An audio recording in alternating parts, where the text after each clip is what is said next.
organization. We are having an awesome panel of guests who would be talking about their experiences, the activities they are doing, and what specifically related to Africa is on their platter. We would like to go ahead and have initial introduction from Vanessa. Vanessa, floor is yours. Thank you for being here. Thank you all. This is such a great pleasure, and I was thinking that we have such insight and experience on this panel. A couple thoughts from where I'm sitting.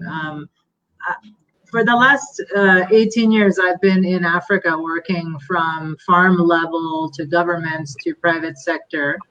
And we've seen everything from the first cell phones being delivered in Mali when people stood in line. I remember myself stood in line overnight for 2 days waiting for a cell phone. And that wasn't so long ago. And today with COVID, we're relying on digitization for everything from decisions on governments, on availability of food supply, on locust invasions, as you all know, on the continent. So the technology has come so far, blockchains to increase cross-border trade, and yet we also see such gaps between the opportunities and those who really can use and need the technology. So everything that our team has been doing is about increasing the technology utilization for decision makers. We're working in 15 African countries where, as you know, ministries are relying on 2-3-year-old data in some cases. They're having to make decisions based on phone calls and text messages and WhatsApps. We know that in agripreneurs and agro dealers in villages, managing distribution also through text messages and WhatsApp, with very limited resources on the other side. And still yet banks are able, as you all know, to lend based on cash flow transactions that they can actually extend financing. Just about 2 months ago, as a part of our annual summit, we were actually convening more than 3,600 private sector and public sector participants in a digital virtual platform to start doing investment mobilization. And it's something that I think nobody thought would happen even 5 years ago, which is to see SMEs feel confident enough to present their pitches for investment mobilization virtually, and investors to actually engage virtually through these platforms and look at businesses that they're eager to invest in. So the 17 governments which participated actually presented over $7 billion of investment opportunities, and not a single one of those investment opportunities didn't have a digital component.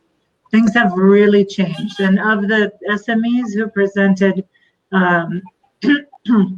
obviously we're looking at food processing and supply chain improvements, but most of them are still using antiquated digital technologies and platforms. And so I think it's really, today, the technology has advanced, but the scaling isn't at the level that technology is. And I know this is the case in many environments. I was fortunate to be in France over the summer, and in a rural France, even there, the technology uptake is much lower than people even want to admit. So I don't think it's about developing countries per se. It's about real-time solutions which fit the reality and the complexity of the needs of farmers as well as businesses.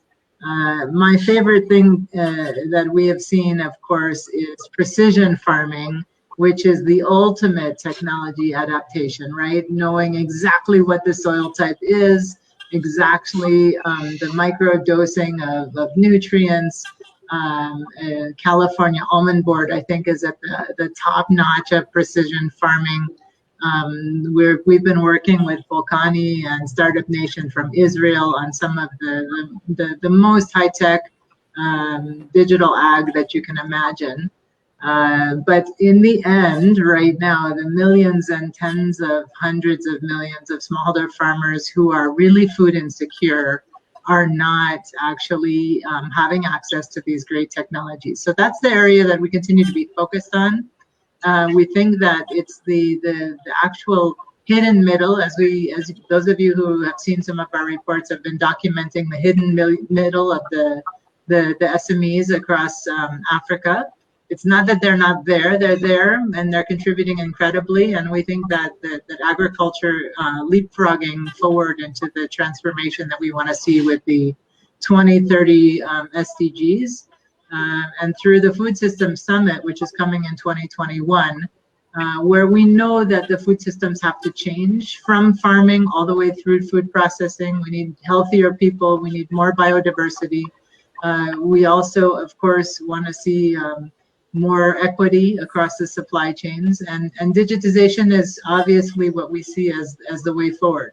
So I'm speaking really on behalf of those who aren't using the optimal digitization yet, and how we can get it extended through partnerships and through our various platforms for more increased accessibility and optimization of these phenomenal tools which are available. So I think those are my opening remarks, and it's a great pleasure to be with such a fantastic panel today. Back over to you, Deepak. Thanks, Vanessa. Like, you have summarized the very, very critical issues. And as you rightly mentioned, that digital is part of most of the initiative when we talk about whether it is Europe, America, or even developing world like Africa. Challenge is definitely about data. So we are having a guest actually who is working for a long time in ensuring that open data can be used for agriculture. So Andre, I go next with you and understand a little bit about how open data initiatives and aggregation of the data, which is one of the critical challenges, even whether it is about the supply chain traceability or even the precision agriculture. So please do share your experiences and the great work you are doing. Over to you, Andre. Yeah, thank you very much.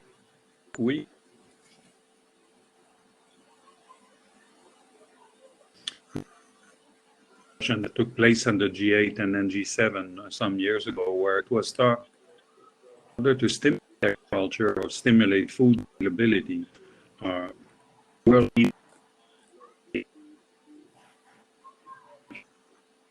two very big challenge in terms of providing food. Let's establish some kind of entity whose mission will be problems to process that.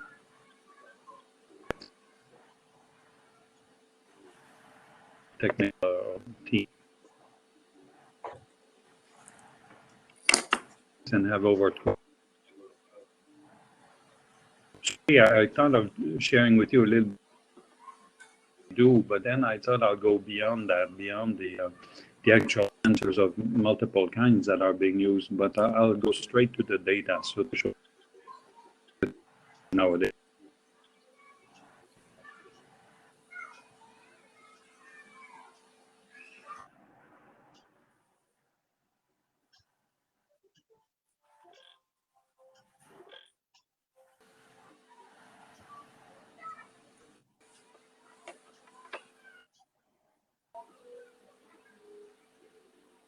So Andre, are you sharing a screen or something?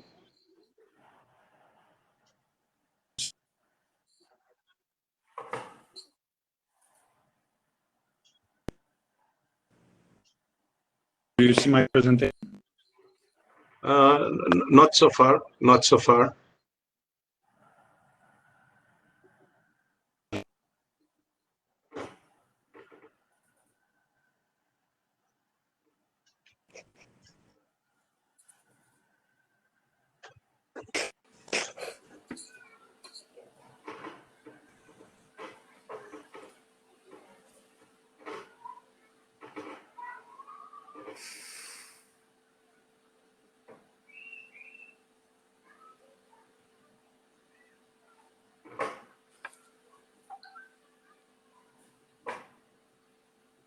So Andre, are you able to share the screen? It's actually the fourth button.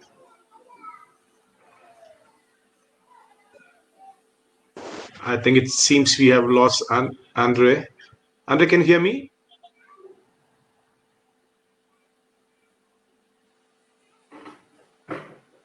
So by the time we get Andre, so let's pull in Kunal. Are you there? Yes, Deepak, I'm there. Yeah. So sorry for this little bit of a network issue. So Kunal, we would like to understand, because you have been doing a lot of work across the developing world, especially Africa. So we would like to understand from CropIn how you see this going forward and how data-driven agriculture is future. Please go ahead. Great. Thanks, Deepak.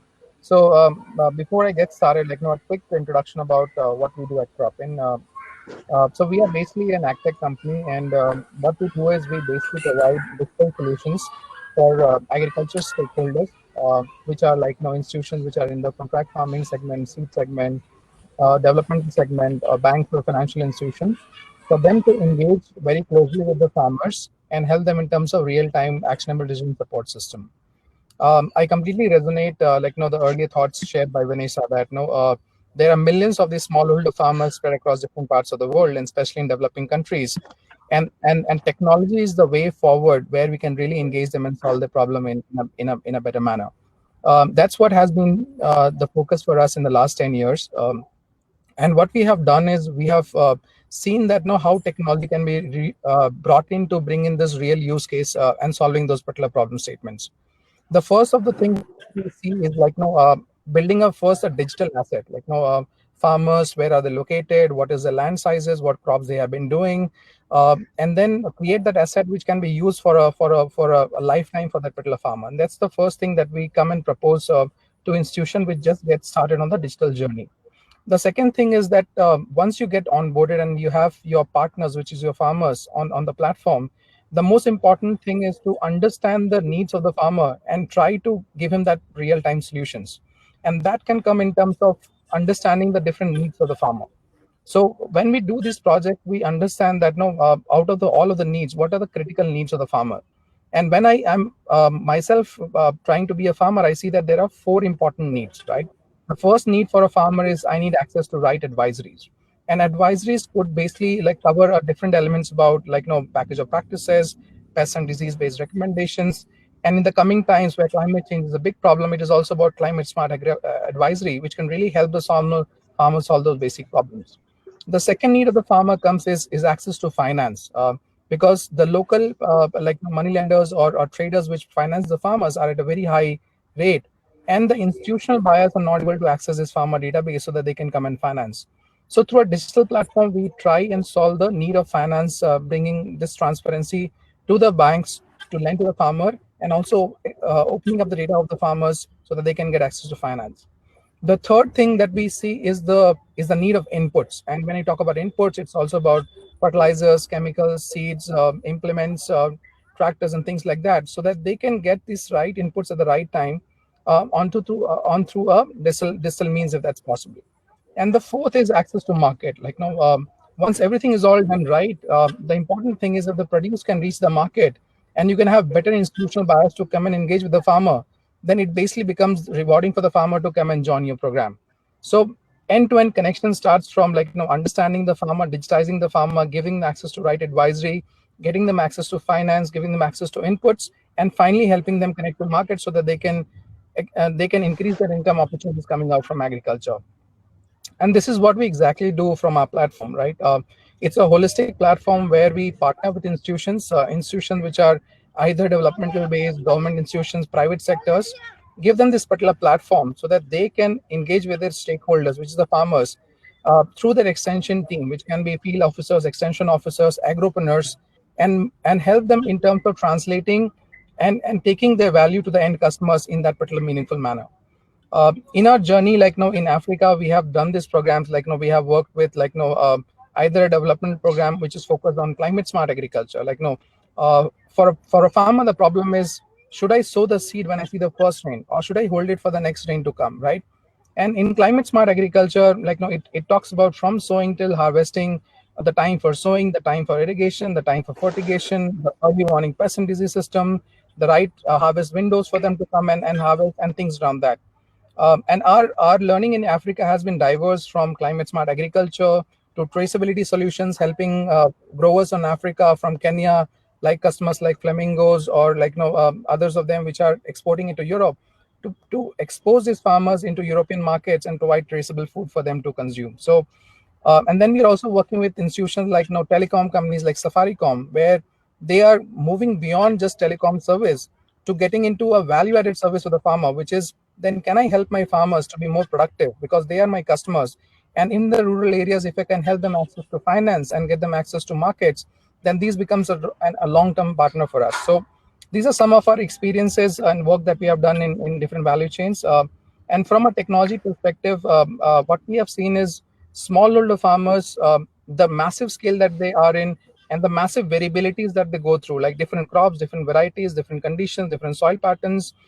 Technology is the only way where you can actually bring these things together and meaningfully solve the problem so that the farmers' end results can be achieved and the maximization of per acre value could be achieved. And that's what is the vision that we are carrying, and we are looking forward to partners which can bring in at least 20 million farmers in the next 3 years for us. Thank you so much, Deepak. Yeah, that's awesome, Kunal. In fact, I also love this idea, because someone who has been part of telecom ecosystem before getting into agriculture, mobile is very, very central to solving problem of the small and marginal farmer. And your partnership and working with Safari Telecom is something which I believe would be template going forward in this industry. And that brings me to Michael, who is actually already trying to make mobile central to the farmers, sitting from US while working across Africa. Michael, why don't you take it forward and make us understand the great work you're doing, trying to bring in mobile and making it a tool for the farmers. Okay, thank you very much, Deepak. Thanks for inviting me here. Good morning, everybody, or good afternoon to some of you. So I'd just like to start by just picking up on Vanessa's point at the beginning. Back in 2008, or actually even before, from 2006-07, we partnered with Postbank in Uganda to build the first mobile banking platform, and then with Uganda Telecom in 2008 to build M-Sente, which roughly around the same time as M-Pesa was the first mobile money platform to be delivered pretty much anywhere in the world. And we were a little bit way ahead of our time, I don't think. And people were telling me, Michael, people don't even understand how to use a phone, and you're giving them banking on their phone. So, but by 2010, we had 1 million people using our system. Where there's a need, people will learn how to use this system. So the idea of technology in any sector for transformational purposes is very, very clear. What we've done over the last couple of years is we've really been our company at CTI. I don't know whether I'm trying to share a screen. I'm not sure if it's actually allowing me to share my screen. Yeah, we can see your screen. Yeah, please. You see my screen? Okay, so LifeGrow, the LifeGrow network is part of our overall program. So as you mentioned, Deepak, we're looking, our company, we're a social impact, we're a social enterprise company, and our focus is really kind of much more about looking at the individual people and looking how do we empower communities. Our tagline is empowered communities, stronger nations. And as you pointed out, the focal point, in our opinion, to empower people in their lives is the smartphone. So we actually launched our own smartphone in Uganda called Life Mobile. And around our smartphone, we've built different programs in health tech. We've created a very substantial digital health infrastructure. We've created something with the phones. We're doing financial inclusion, and we're also doing agriculture. But when we started in our agriculture, the focus wasn't to develop an application that worked. The focus was, how do we build agriculture that works? And then how do we make the technology fit? So we started off by building some model farms, and we're using, the volcanic concepts of drip irrigation, and we built several demo farms using drip irrigation and using, the pheromone traps to be able to go and, stop the cobble moth and the fruit fly problems, etc. And then from there, we actually started building our own farms, working with CBOs, community business organizations. So we're able to start engaging the local community. Okay. Sorry. Okay then. Okay. So as you see, and then the idea, then as we evolved it, we started to build technology around the needs that we saw of the people, which is very similar to, to what we just heard before in terms of what people need. right? In terms of being able to have access to information, be able to speak to an agronomist, be able to create certifications for their, I mean, for example, in Uganda, every matoke, every pineapple, every mango, every papaya that leaves the country is organic. But, you know, barely a very small percentage of them will get any sort of an organic certification because none of them can afford to get organic certification. So we're working with Ministry of Agriculture to be able to create a special certification for smallholder farmers by being able to identify those farmers as being organic using the technology platform. So the idea of our solution for the farmers using our smartphone or even just using other people's smartphone is this very comprehensive, as you guys have identified it. But what we're doing at CTI is we big believers in holistic ecosystem solutions. And you see over here the ability to do the tracking of the farmers. And if anybody wants to see this presentation in a bit more detail, it'd be my pleasure to share. But our focus has been, how do we build this out from the perspective of practical agriculture in Uganda and then beyond, and then we use technology to be able to partner. So we're very open to working with other technical people. We just found it a drop challenging so far, so we just end up building our own technology, but not because we're a technology company, just because we understand the needs of what we feel our people will help empower them. So we're excited to be here, excited to share our vision and what it is that we're doing, and we're looking for good collaborations as a result of this opportunity. So thank you, Deepak. Thank you, anybody who's listening, for joining us today, and thank you. No, Michael, actually, I love what you are doing, and your passion is infectious, right? So keep doing the great work. And I also strongly believe we are living in a world which need multi-stakeholder approach. One company or two company cannot just solve the problems. We need multiple organization from different sector, from government organization, non-government organization, technology companies, input companies, output companies. Then only we'll be able to take care of the mess the agriculture today is in. Andre, is your network okay? So can we go back and have your slideshow? I'm so sorry for keeping you a little bit waiting.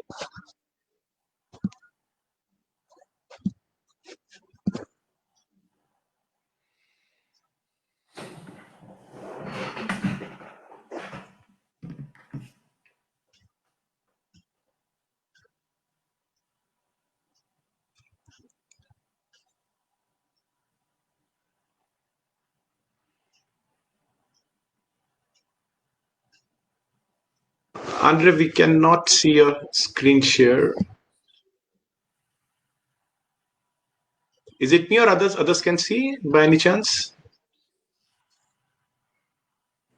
Yes, Andre, you are live. Yeah, awesome. I can't see the Perfect. Yeah, now it's so coming. I'll just dive straight into it. Sure, please.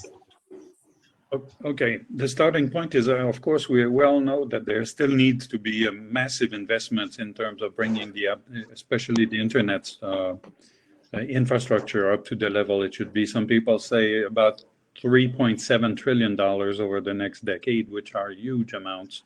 So before we all get discouraged, we also try to look, because in GODAN we work at the policy level, at the technical, and on the field. So we try to look at what concretely can be done right now, having in mind that right now, more than 60% of the population of sub-Saharan Africa is smallholder farmers. 70% of all jobs in the agri-food system are held by women. We know that Africa has the potential to produce 3 times more food than what it does now. We know also that sub-Saharan Africa has the same average as the rest of the world, where in theory, internet is accessible for 50% of the people living there.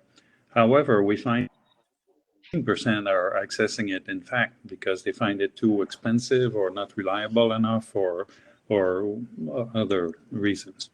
Now, the big picture.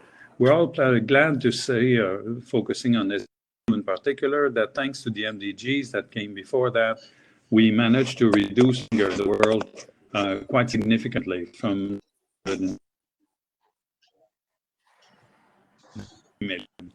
between 2005 and 2014. However, what we don't talk about enough is what happened after. We see from 2014, and then the numbers started to grow again. Now, during the pandemic, there's a risk between 100 and 150 million more people could go back being hungry. So that means we would lose. We're on the risk of losing all the progress that was made for the last 20 years. So we have to do. Among the things that make it difficult in the political situation, position, these bar charts represent what happens to the production of these main crops if the temperature goes up by 1 or 4. So I'll just take 2 because that's the most likely scenario. We know that in Africa, if we have a 2 degrees global warming issue, it will have a minus 25% impact on the cultivation of maize. It will be affected about the same way U.S. maize too. And of course, if the temperature goes up to 3 or 4 degrees, then we're in a day scenario. So that will not help us feed the world better. Because in the green is the activity level we need to have and generate versus the red, which is based on the evolution of the population we need to be. The world needs to improve productivity by 1.75% every year. What is happening is that it's 1.72. So that's why the gap between what we need and what's being produced tends to increase. And that's especially true in the low-income countries where currently productivity is around 1.5. Now, where can we get this additional productivity? Some people say, well, let's slash and burn and we'll just expand the fields and then we'll produce more. Well, that's not what this graph shows. Currently, the production is in this index is rated at 3.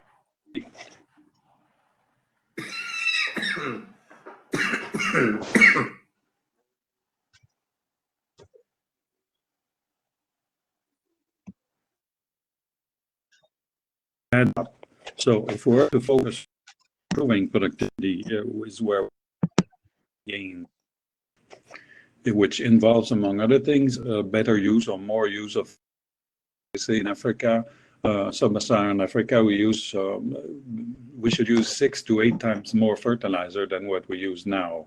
And the reason it's too expensive. Yet, if you look at the cost breakdown, what you find is that there is in terms of margins, tax, and port, not represent of the cost of the bags of fertilizer, typically speaking.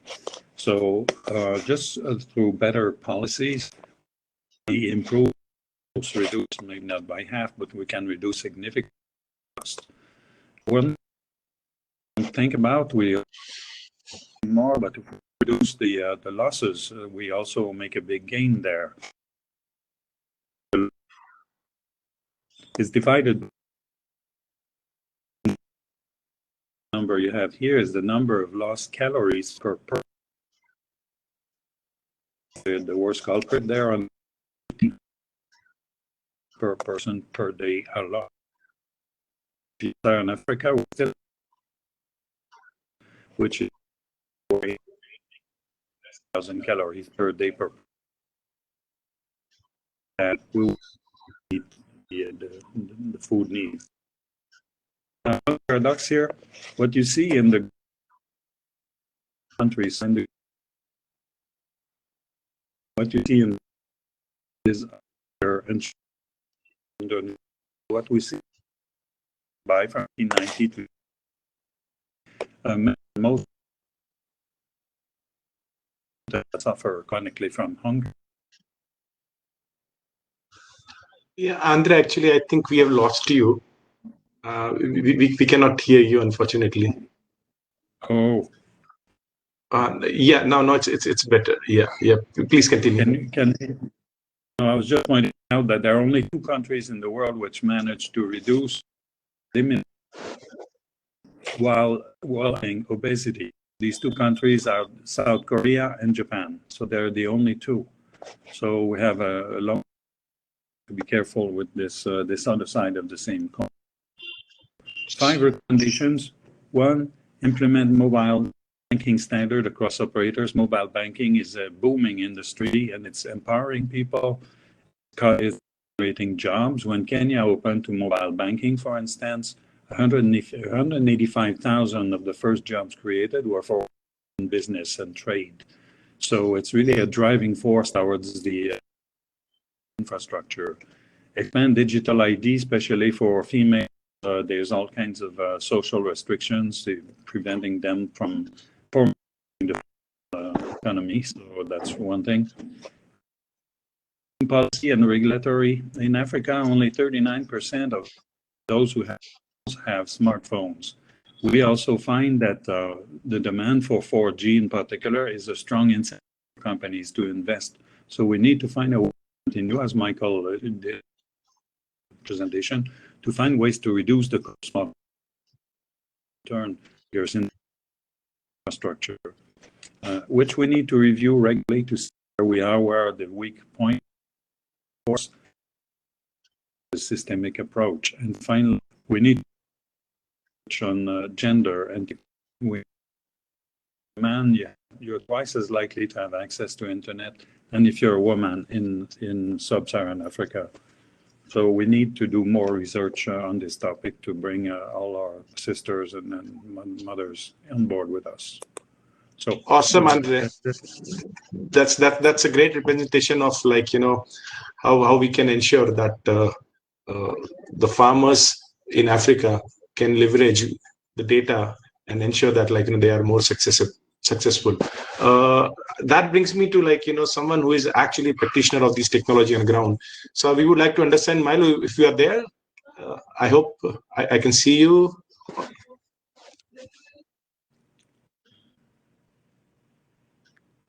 Hello, Mailu, are you there? In case you're speaking, you are on mute. Let me check. Yeah, Mailu, can you hear me? Okay, so we'll jump to, like, you know, someone's who is being driving their majority of business from Africa. Venkat, welcome aboard. And as Andre was talking about value chains, so who best to go to understand, like, you know, how the value chain can be digitized and can be traced and tracked. So Venkat, we would like to understand from you your current activities and your work in Africa. So floor is yours. Venkat, just a minute, let me unmute you. You were on mute, it seems. Yeah, and now you're on mute. Yeah, please. Yes, loud and clear. Thank you. Yeah, good afternoon and in Africa, and I think good morning in US and good evening probably Asia. So thank you, Deepak, and thanks for hosting this wonderful event, and thanks for the opportunity. So yeah, when you say agriculture value chains, like we have developed a platform to digitize the agriculture. When you say agriculture, it is just you cannot take the farmers and growing.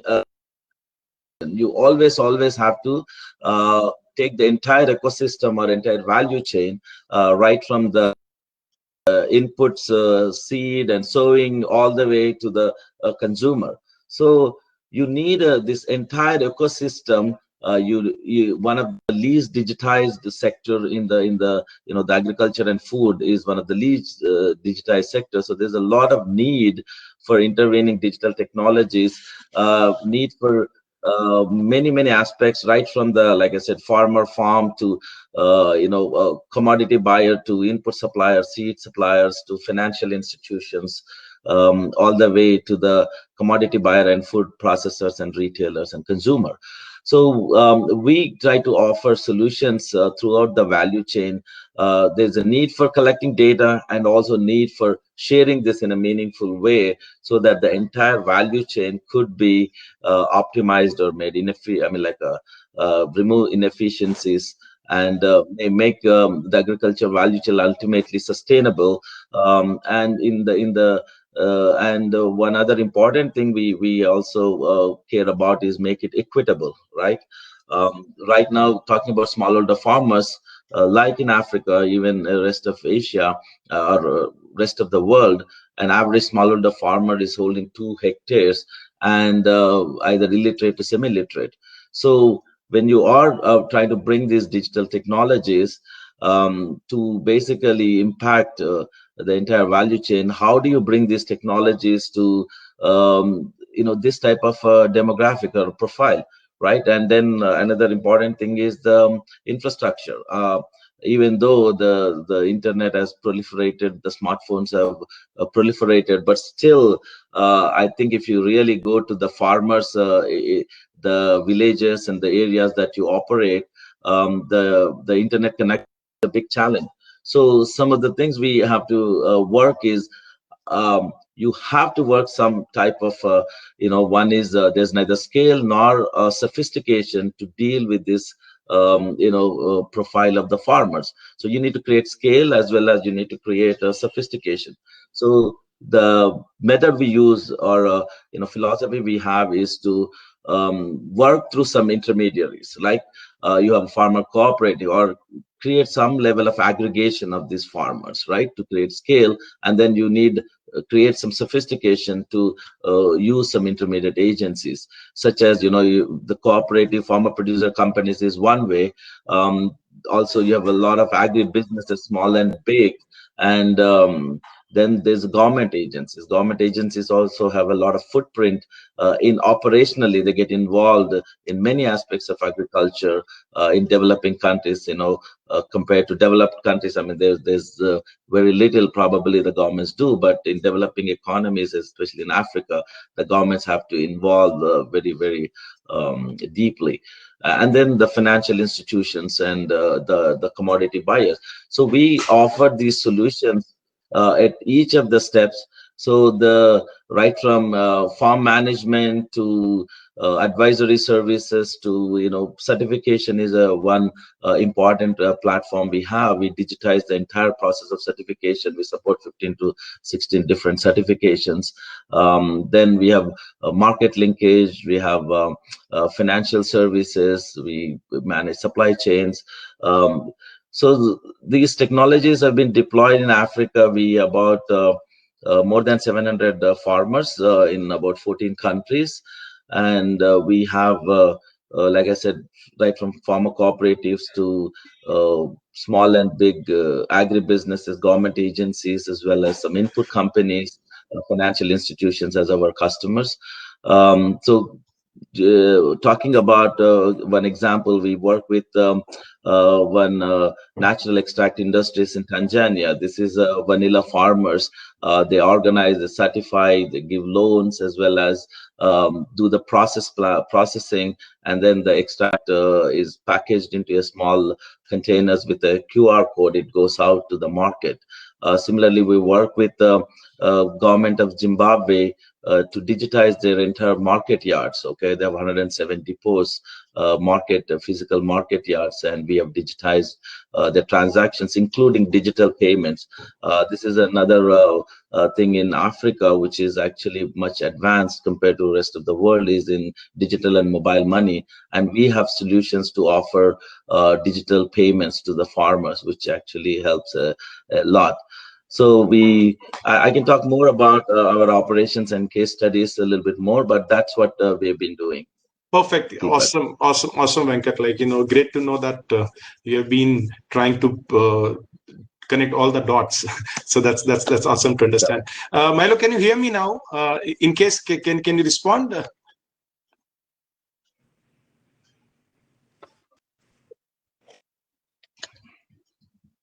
Hello, Milo, can you hear me? Okay, so let's get to the question. So Vanessa, in case you are there, I've got a question for you.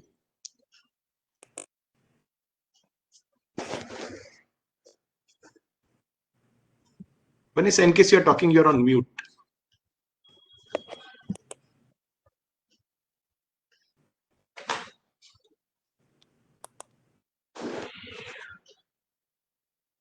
Okay, so let me go to Kunal then. Kunal, are you there?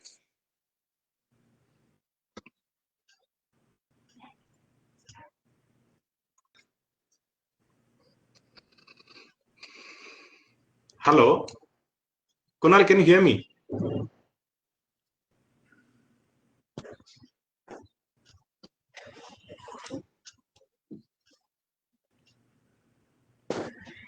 I think we are having some network issues. So Venkat, we'll go to you. I hope you can hear me. So Yes, continuing I can hear you. continuing on the discussion. So when we talk about traceability, there are a couple of technologies which always come in your mind, right? We started with QR codes and RFIDs and all that, and now on the back end to make trust more decentralized. We also talk about blockchain. So what has been your experience in Africa in using some of these technologies, or some of the active case you can talk about? Yeah. So thanks for asking that. Traceability is a very loaded word. Okay, it can mean a lot of things to a lot of ways.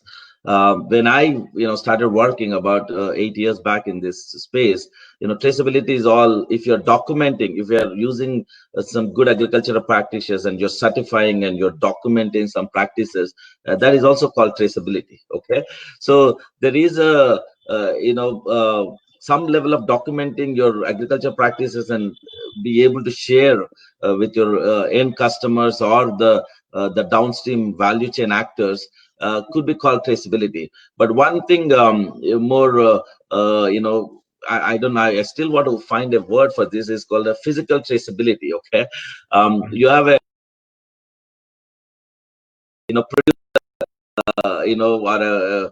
in front of you in some form, and then you have some kind of indicator there, a QR code, RFID, and you want to scan it and get some history about this information, right? It's more like a physical traceability. And this has been especially becoming popular and getting traction for two reasons. One is, if you're an exporter in Africa and you're exporting to especially Europe and US, stringent legal requirements to import food. So that is one of the drivers. And the second thing is, the brands are trying to ensure and market that there is a lot of supply chains. We are not proud of what kind of practices goes on, right? For example, cocoa is, everybody knows, notorious for deforestation and child labor. So how do you so the brands, there is a lot of increased pressure for consumers, advocacy groups, and the government to ensure practices, right? So in order to do that, the companies are going extra length to document their origin information, document the practices, and sharing that with their end audience and the public in some cases. So these are the reasons they're driving, and we have seen a number of customers adopting it. You talked about a blockchain, right? One of the, see, the traceability exists forever, okay, in different forms. The blockchain is a new technology. Blockchain has a lot of potential. Some the characteristics of the blockchain of immutability and things like that. Traceability makes a one of the good use cases, but again, it comes with cost. Okay, blockchain is not a panacea for traceability. People try to equate it. But if you have in a public domain or multiple players in the value chain, the blockchain as a really a good technology. But if you own the entire value chain by a single entity, it's very questionable what blockchain could offer. So we have mixed. We have done blockchain implementations. We have done traceability without blockchain for a long time. So that's where I want to leave it, Deepak. That's great. I also fully agree that until and unless you are having very strong use case, right, just adding a technology is not going to help. And we are actually, in fact, on a scale of 10, we would be at 3 or 4 when it comes to traceability of food product, especially in developing world. And maybe in more evolved economies of America and Europe, that could be the transparency and I'll say that non-corruptibility of blockchain could be a value. But maybe in Africa, it's some, I'll say that more needs to be done. Andre, we would like to understand from you, being a practitioners of trying to get different stakeholder add data and aggregate data. Do you see that sharing of the data and transparency of data being a challenge in taking agriculture forward? Multiple levels, interoperability is the key in terms of developing more, if not standards, let's call them protocols, whether it is in more or use. Also the perception in many environments exposes you to some other researchers or from other institutions. A bit of a competition for funding, but I to make available. We spoke a lot about mobile phones in particular, very important. There are transmission that leads to, in terms of making the offer more adapted to the needs of the end user in a format, in a manner. That's why many of our, for example, use local languages as much as possible to this technology, which is becoming simpler and simpler, and available in a similar pace.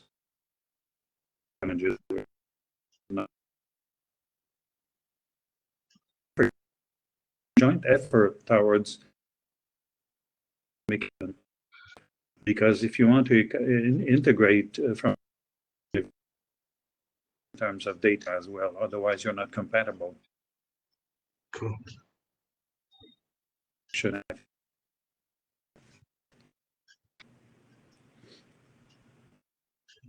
Perfect.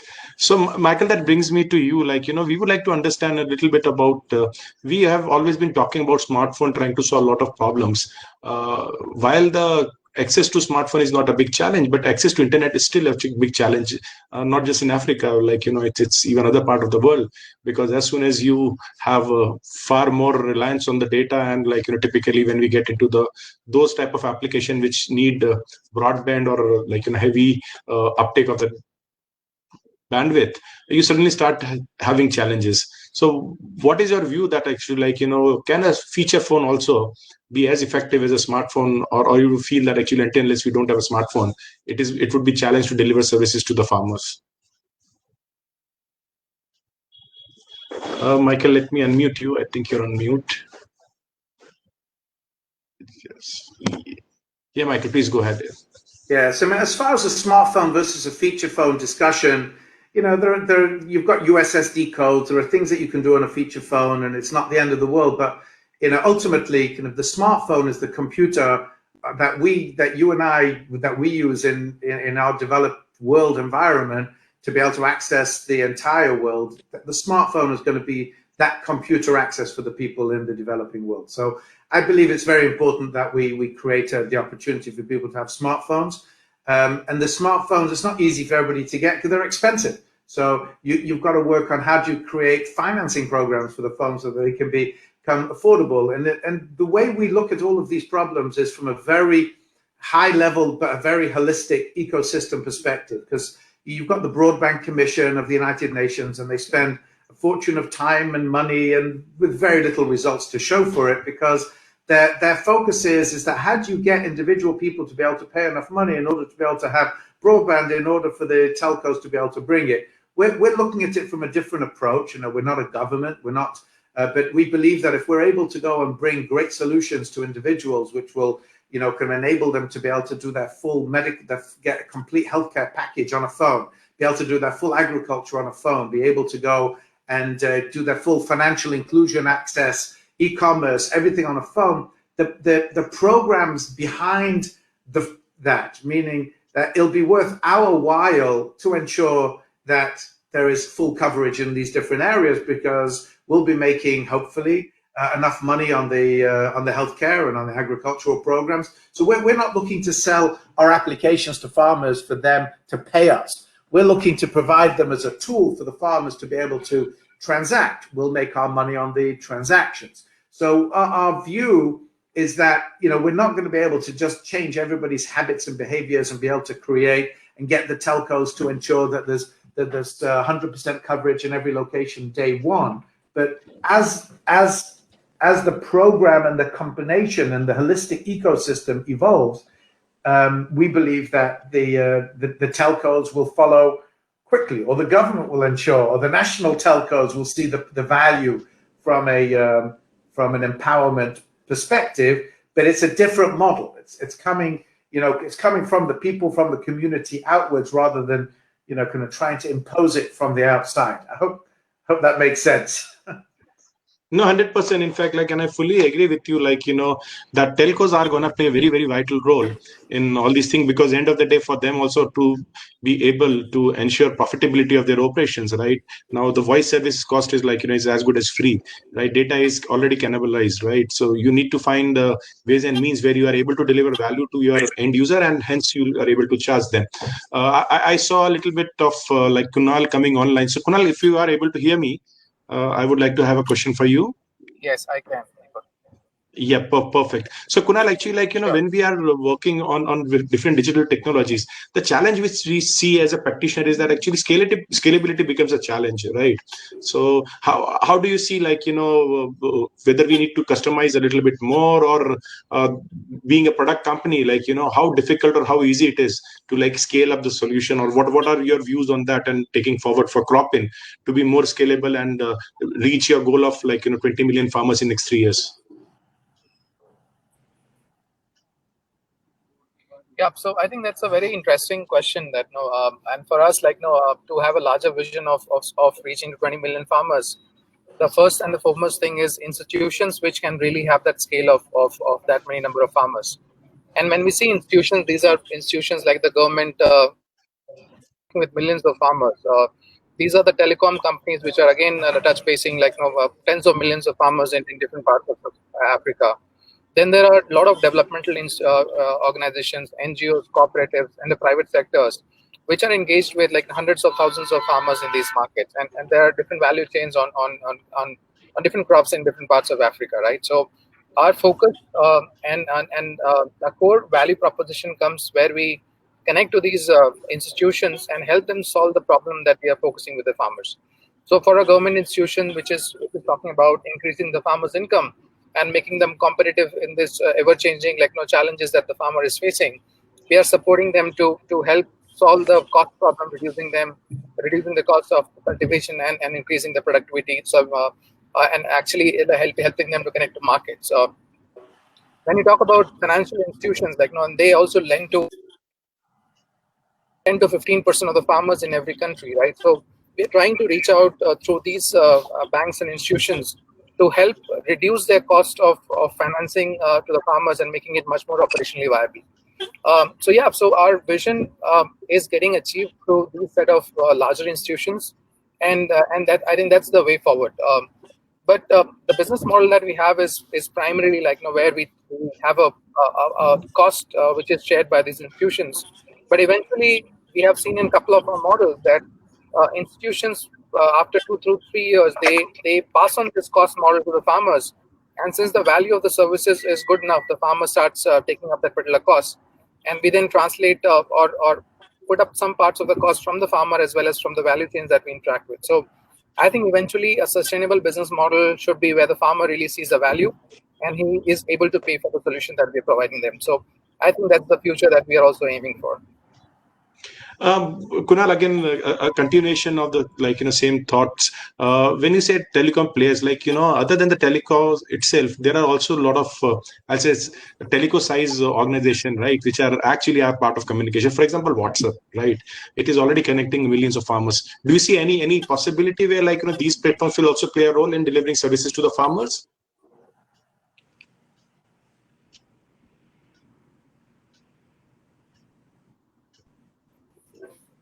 Yeah. Can you hear me, Deepak? Yeah, I can hear you, Kunal. Hello. Yeah. So certainly, these are, for us, for us to reach to our end customers, and these are the set of for us, it's the farmers, right? So even we have seen that the uptake of WhatsApp and these digital tools has been very high. Right now, from 2016, where the WhatsApp penetration was around 15 to 16%, it has gone to around 35 to 40% currently, where smartphones and eventually is having WhatsApp for even the farmers. Services that WhatsApp is bringing, financial transactions,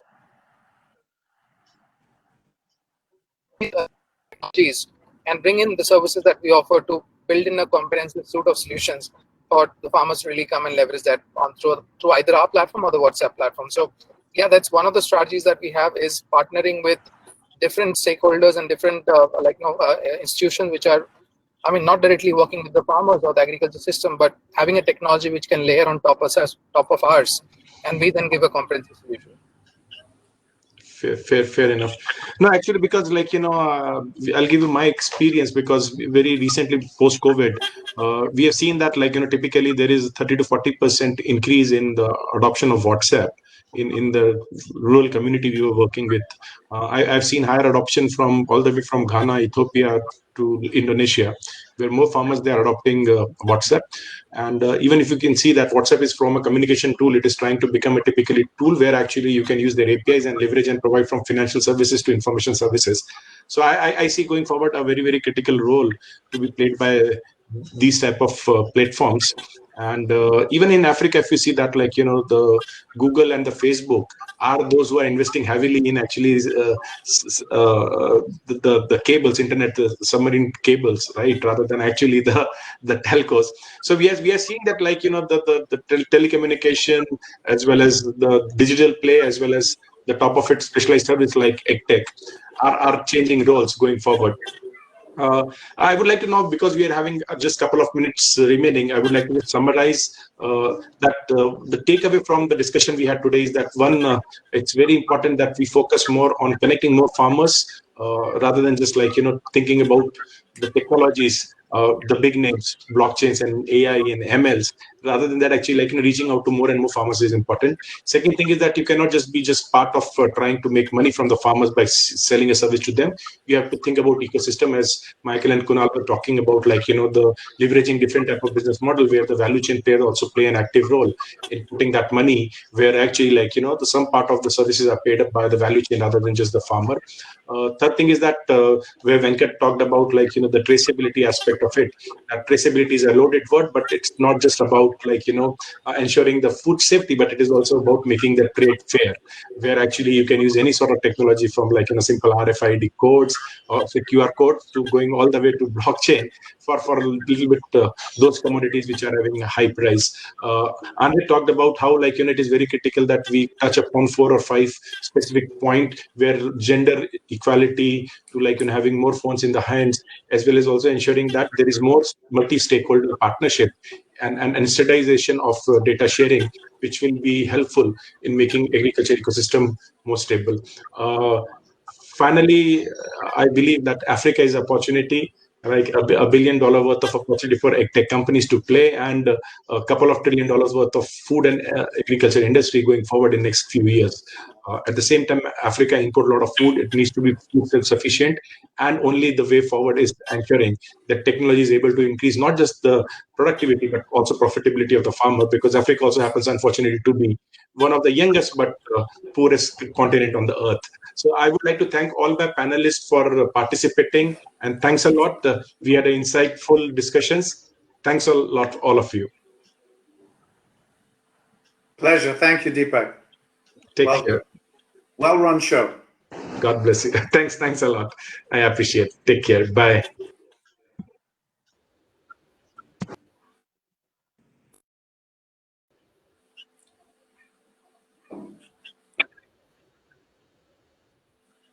Thanks. Sorry,